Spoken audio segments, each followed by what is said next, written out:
नमस्कार दोस्तों, मैं दिव्यांश आप सभी का स्वागत करता हूं आपके अपने चैनल द एग्जाम्स। उम्मीद करता हूं कि आप सभी लोग सकुशल होंगे और अच्छे से अपनी तैयारी कर रहे होंगे। जैसा कि आप सभी लोगों को पता है, द एग्जाम्स अड्डा आप सभी लोगों के लिए सिलेक्शन एक जिद के अंतर्गत कंप्लीट हिंदी व्याकरण का सेशन फ्री ऑफ कॉस्ट लेके आया है। सिर्फ हिंदी व्याकरण नहीं, कनिष्क सहायक 5512 के सभी बैचेस, सभी ग्रुप, सभी चीजें आप लोगों के लिए फ्री हैं।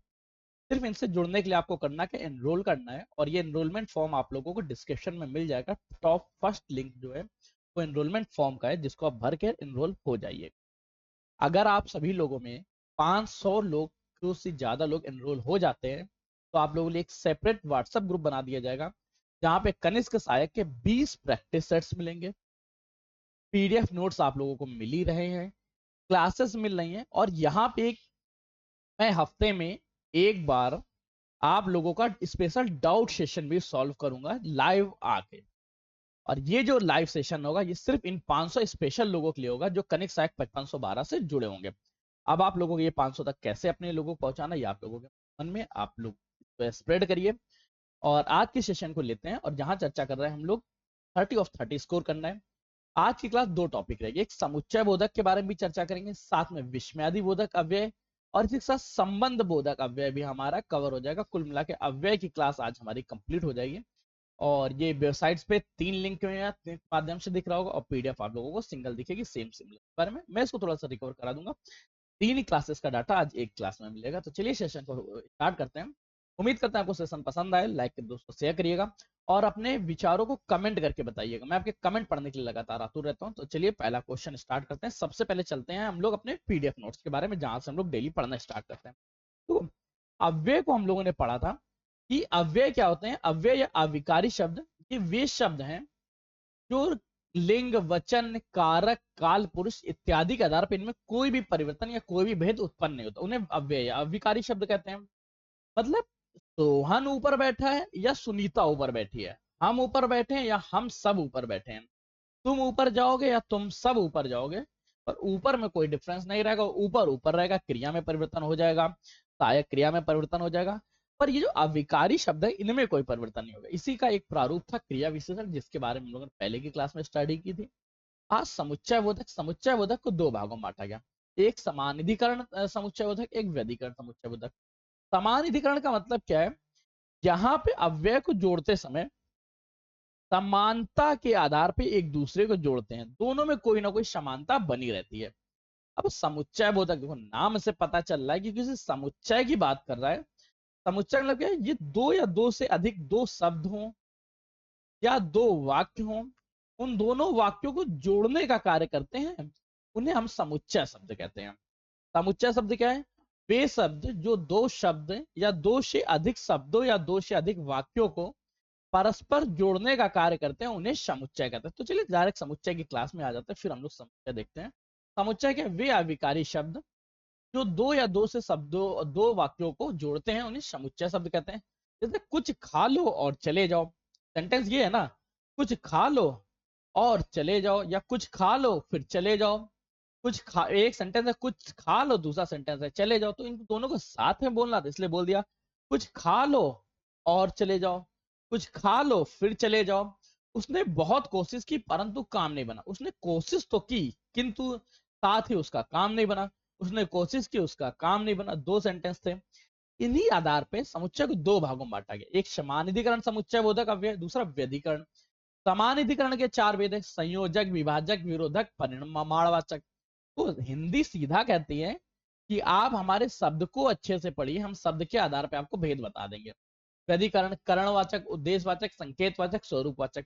समानाधिकरण के बारे में चर्चा किया, देखो समानाधिकरण दो या दो से शब्दों को या दो शब्द या दो वाक्यों को समानता के आधार पर एक दूसरे को जोड़े, उन्हें क्या बोलेंगे, समानाधिकरण समुच्चय बोधक। समानाधिकरण का मतलब क्या है, दोनों में समानता। व्यधिकरण क्या है, जब दो वाक्यों के द्वारा एक मुख्य वाक्य में से एक से अधिक वाक्य आश्रित हो, एक तो मेन है और बाकी उस पर डिपेंडेंट है। अगर पहला कंप्लीट नहीं होगा तो बाकी भी वाक्य पूरे नहीं होंगे, इन्हें बोलेंगे व्यधिकरण समुच्चय बोधक अव्यय। अब पहले चर्चा करते हैं हम लोग समानाधिकरण समुच्चय बोधक अव्यय के बारे में, और इसके चारों में देखते हैं। संयोजक, संयोजक क्या है, दो या दो से अधिक शब्दों या उपवाक्यों को आपस में संयोजन करते हैं। संयोजन अर्थात वाक्यों को जोड़ते हैं। जब जोड़ना या संयोजन करने की चर्चा हो तो वहां संयोजक होगा। जैसे राम श्याम और मोती खेल रहे हैं, तीन थे, तीनों को जोड़ दिया और लगा के। सूरदास तथा तुलसीदास हिंदी के महान कवियों में से हैं। सेंटेंस होना चाहिए सूरदास हिंदी के महान कवि हैं, फिर होना चाहिए तुलसीदास हिंदी के महान कवि, दोनों को जोड़ दिया। पतला दुबला ऊंचा मोटा इत्यादि। विभाजक की चर्चा करें, विभाजक का मतलब होता है दो या दो से अधिक वाक्यों, शब्दों या व्यक्तियों में विभाजन या त्याग करने का बोध हो। जहां त्याग करने का बोध हो वहां विभाजक होगा। पूरा क्या होगा? विभाजक समानिधिकरण समुच्चय बोधक अव्यय।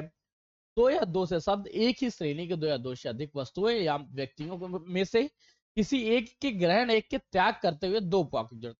या तो मैं साइकिल खरीदूंगा या कैमरा, या तो साइकिल लूंगा या कैमरा, दो में से एक। उसे पेंसिल या पेन से घोरा करना चाहिए।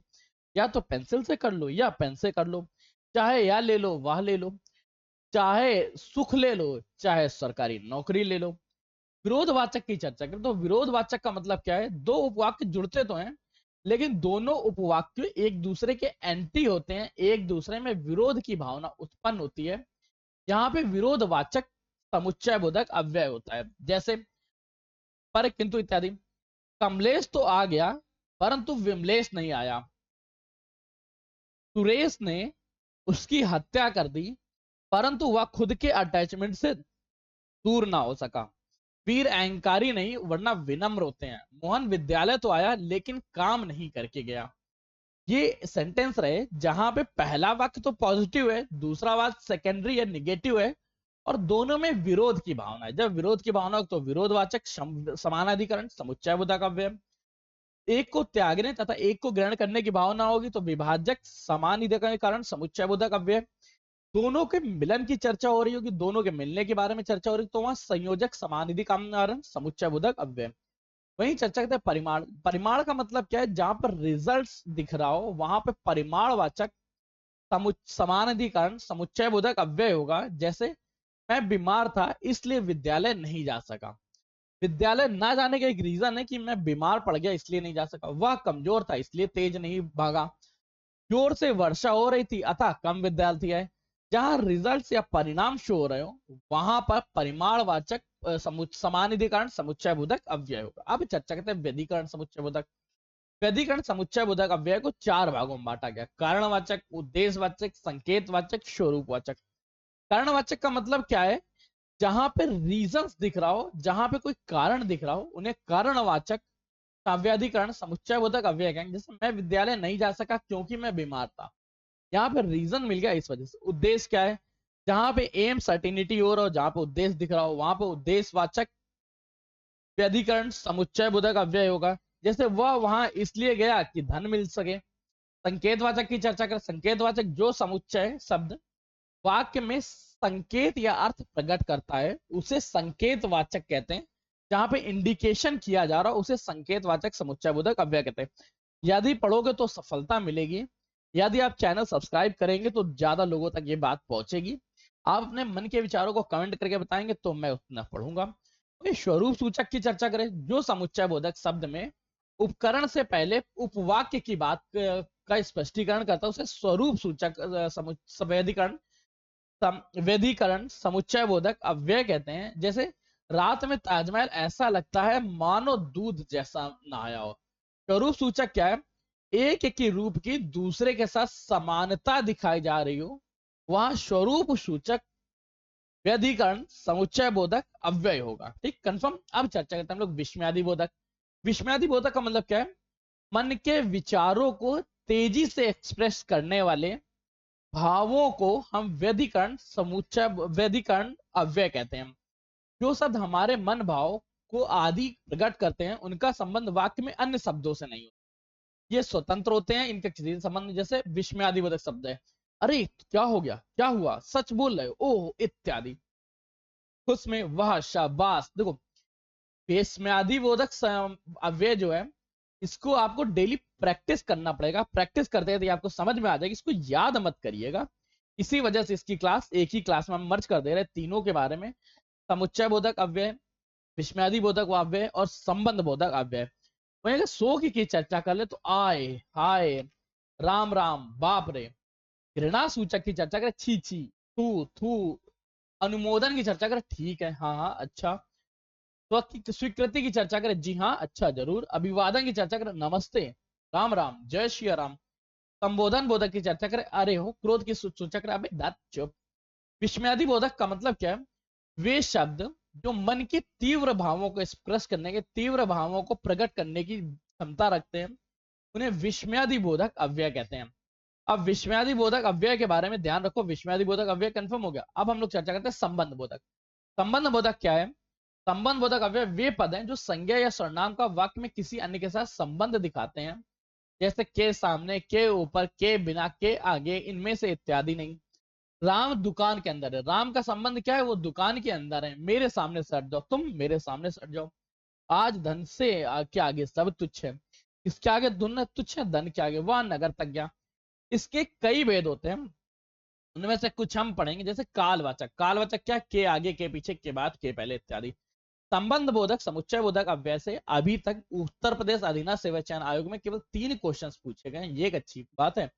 और इसको याद करना बड़ा आसान। जैसे तुलना की अपेक्षा, कुल मिलाकर आप ये समझो, संबंध बोधक अव्यय में एक दूसरे को कंपेयर किया जा रहा है, वहां पे संबंध बोधक समुच्चय बोधक अव्यय है। संबंध बोधक अव्यय है।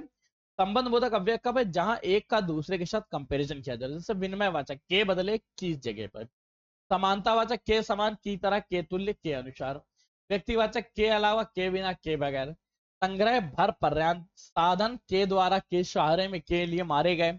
दिशा सोचा, की ओर, के तरफ, के इत्यादि। कारण की चर्चा करें, के कारण, के लिए, के वास्ते। संबंध, का संबंध, क्या संबंध इत्यादि। उद्देश्यवाचक के लिए, विस्मयादिबोधक के बोधक। जैसे एक सेंटेंस लिखो, जैसे आप लिखो, सुरेश को, सुरेश को मोहन के वास्ते, मोहन के वास्ते विद्यालय जाना चाहिए। तो यहाँ के वास्ते का प्रयोग क्या हुआ? के वास्ता जो है ये संबंध बोधक अव्यय है, क्योंकि दो वाक्यों में, दो संज्ञा शब्दों में संबंध बता रहा है। जब कभी दो संज्ञा या सर्वनाम शब्दों में संबंध बताया जाए, वहां पे संबंध बोधक अव्यय होता है। तो आज के सेशन में हम लोगों ने चर्चा की समुच्चय बोधक, संबंध बोधक और विस्मयादि बोधक के बारे में। आज का सेंटेंस, आज की क्लास आपको कैसे लगी कमेंट करके बताइएगा। इन सभी के पीडीएफ नोट्स आप लोगों के लिए फ्री ऑफ कॉस्ट मिलेंगे। बस आप लोग 500 लोगों तक इसके स्प्रेड करिए। तब तक के लिए कीप स्टडी, कीप स्माइलिंग, पढ़ते रहिए, मुस्कुराते रहिए। पढ़ाई में एक साथ अच्छी लगती है, अकेले में। मिलते हैं नए सेशन में नई जानकारियों के साथ। तब तक के लिए धन्यवाद दोस्तों। और हाँ, लिंक डिस्कशन में चेक करिएगा, पहला एनरोलमेंट फॉर्म मिलेगा, वहां से आप खुद को एनरोल कर लीजिएगा, ताकि हमें पता चल सके आप किस एग्जाम्स की तैयारी कर रहे हैं और उसकी आपकी तैयारी अच्छे से कराई जा सके। धन्यवाद दोस्तों।